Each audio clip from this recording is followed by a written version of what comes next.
why some men of God put stickers on your car? They use that to monitor where you're driving. You think it's for protection. Yes. Yeah. Wow. Some man of God wants to know.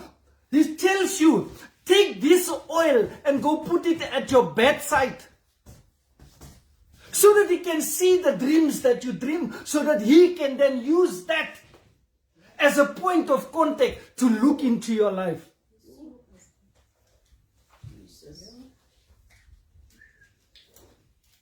And you think, oh, it's a prophetic direction. Yes.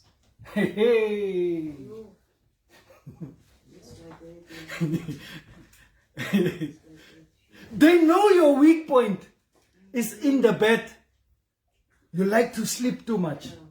So they say, put this by your bedside so that in the morning when you wake up, it's there. You can see it. Monitoring spirits.